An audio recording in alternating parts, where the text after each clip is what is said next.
ஆழமிக்க தமிழ் மறவர்கள் நடத்துகிற போர். கூட்டம் கூட்டமாக வருகிறார்கள். பல காலங்கள் ஆட்சி அதிகாரத்திலிருந்து கொள்ளையடித்தவர்கள். கொள்கையை மட்டும் ஆயுதமாக ஏந்தி களத்திலே நிற்கிற மான மறவர்கள் கூட்டம் ஒரு பக்கம்.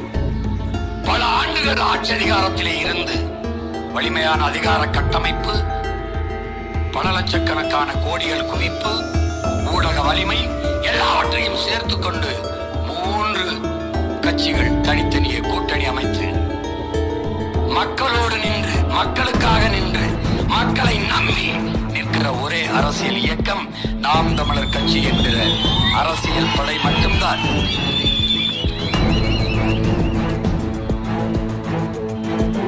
நம்மை மறைப்பார்கள், இது ஒன்றும் புதிதில்லை. நம்மை நிராகரிப்பார்கள், அதுவும் புதிதில்லை. நம்மளை நசுக்குவார்கள், அழுத்துவார்கள், அடக்குவார்கள், ஒடுக்குவார்கள், இதில் எதுவும் புதிதில்லை. வரலாற்றில் மறைத்தார்கள். நம்மை நம் முன்னோர்களின் வீரத்தை, தீரத்தை, மானத்தை, அறத்தை, ஆற்றலை எல்லாவற்றையும் மறைத்தார்கள். நம் மொழியின் பெருமையை, நம் இனத்தின் மாண்பை எல்லாவற்றையும் மறைத்தார்கள். கீழடியிலே 2600 ஆண்டுகளுக்கு முன்பு வாழ்ந்த தமிழரின் துன்ப நாகரிக அடையாளங்களை திராவிட திருவாளர்கள் திராவிட நாகரிகம் என்றார்கள். சிலர் இந்திய நாகரிகம் என்றார்கள். ஒருவனுக்கு கூட தமிழர் பண்பாடு, தமிழர் நாகரிகம் என்று சொல்வதற்கு நாக்கு வரவில்லை. காரணம் பயம். மறைப்பார்கள். 2600 ஆண்டுகளுக்கு முன்பு இந்த நிலப்பரப்பு ஏது ஒன்றாக இருந்தது? எப்போது இந்தியா வந்தது? இந்தியா என்ற நாடு இருந்ததா, உருவாக்கப்பட்டது? 2600 ஆண்டுக்கு முன்பு ஏது இந்தியா, ஏது திராவிடம், ஏது? 1800 தான் கன்னடம், 1600 தான் தெலுங்கு, வெறும் 500 ஆண்டுக்கு முன்புதான் மலையாளம், பிறகு துளு.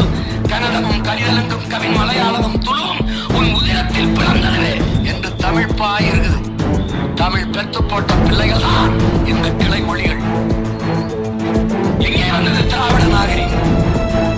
தமிழர் நாகரிகம் என்று சொல்ல ஒருவனுக்கும் துணிவில்லை, தெளிவில்லை, மனமில்லை. காரணம், தமிழர் அடையாளங்களை மறைக்க வேண்டும்.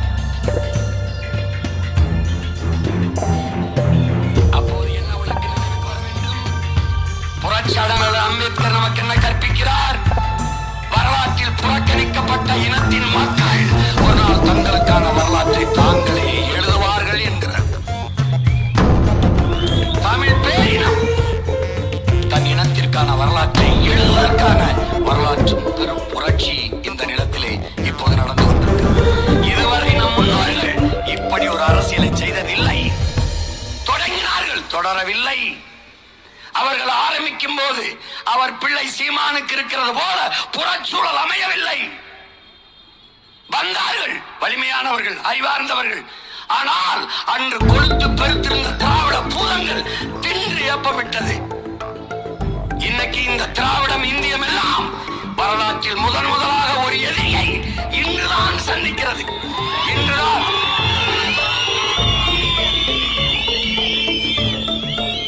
அதுவும் இவன் எவரை பயங்கரவாதி, தீவிரவாதி, பிரிவினைவாதி, செப்பரேட்டிஸ்ட் என்றெல்லாம் பழி சுமத்தினானோ அவன் மகன் நேருக்கு நேர் அரசியல் களத்திலே போர் எதிர்கொள்ள முடியவில்லை. எல்லா ஆயுதங்களையும் பறித்துக் கொண்டு நிற்கதையாக நிற்க வைத்து, ஆனாலும் போர், அறப்போர், அரசியல் போர், புரட்சிகர போர், மக்கள் ஜனநாயக போர்.